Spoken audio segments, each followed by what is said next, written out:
साल 2025 विश्व तकनीकी रूप से नई ऊंचाइयों पर पहुंच चुका था, लेकिन मनुष्यता अब भी उन्हीं पुरानी सीमाओं में जकड़ी हुई थी। जमीन, सत्ता और वर्चस्व की लड़ाई। भारत और पाकिस्तान के बीच वर्षों पुराना तनाव एक बार फिर अपने चरम पर था। मार्च 2025 की ठंडी सुबह थी।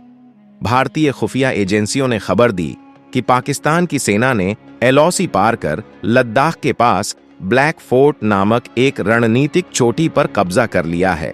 यह चोटी इतनी ऊंचाई पर थी कि वहां से पूरे क्षेत्र की निगरानी की जा सकती थी। भारतीय सेना ने तुरंत आपात बैठक बुलाई। प्रधानमंत्री ने राष्ट्रीय सुरक्षा सलाहकार, थल सेनाध्यक्ष और वायु सेनाध्यक्ष को बुलाकर आदेश दिया, ब्लैक फोर्ट वापस लेना है, किसी भी कीमत पर।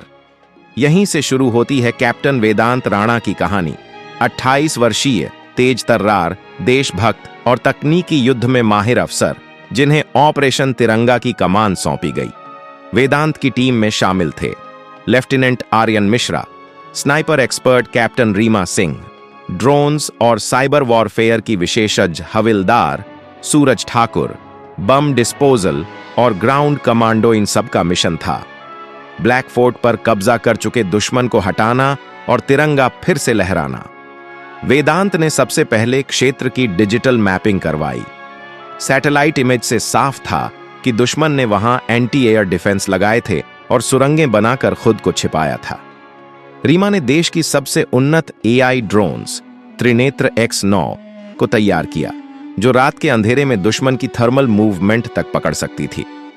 वेदांत ने एक रात पहले अपनी मां से वीडियो कॉल पर बात की।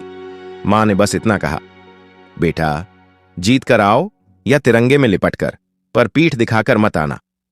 15 अप्रैल 2025 रात 1:45 ऑपरेशन तिरंगा आधिकारिक रूप से शुरू हुआ। ड्रोन्स ने दुश्मन की पोजीशन मार्क की और भारतीय सेना ने सटीक जीपीएस मिसाइलों से उनके कम्युनिकेशन टावर ध्वस्त कर दिए। रीमा के ड्रोन्स ने वहां मौजूद पाकिस्तानी टैंक यूनिट को भांप लिया। एक गुप्त सुरंग से उन्हें हथियार पहुंचाए जा रहे थे। आर्यन ने 1200 मीटर की दूरी से दुश्मन के कमांडर को निशाना बनाया और एक ही गोली में समाप्त। अब बारी थी छोटी पर चढ़ाई की। तापमान -25 डिग्री 60 डिग्री की चढ़ाई और चारों ओर बर्फबारी। वेदांत की टीम ने रात के अंधेरे में चढ़ाई शुरू की। बीच रास्ते में फायरिंग शुरू हो गई। एक गोली सूरज ठाकुर के कंधे पर लगी, पर उसने कहा, मेरे हाथ में बंदूक अब भी है, चलो आगे।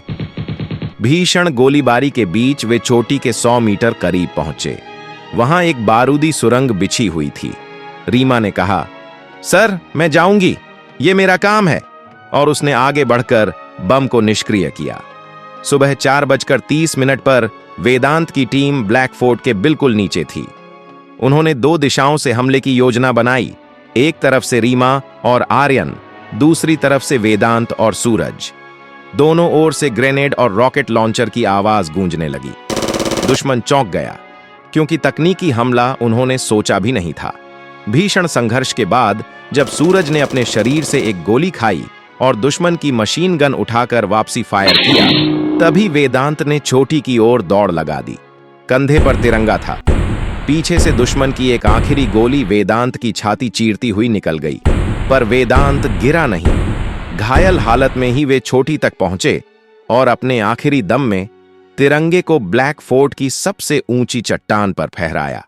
उस वक्त सूरज, रीमा और आर्यन दौड़कर पहुंचे, लेकिन वेदांत की सांसें थम चुकी थीं। 20 अप्रैल 2025 दिल्ली में इंडिया गेट के सामने हजारों लोग एकत्र हुए। कैप्टन वेदांत राणा का पार्थिव शरीर तिरंगे में लिपटा था। प्रधानमंत्री, सेना प्रमुख और पूरा देश उनकी वीरता को सलाम कर रहा था। उनकी मां ने आगे बढ़कर तिरंगे को चूमा और कहा, मेरा बेटा गया नहीं, अमर हो गया। इस देश का हर बच्चा अब वेदांत है।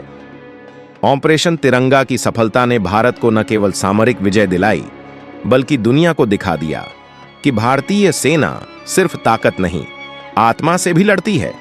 देशभक्ति सिर्फ एक भावना नहीं, वो संकल्प है जो जान देकर भी निभाया जाता है।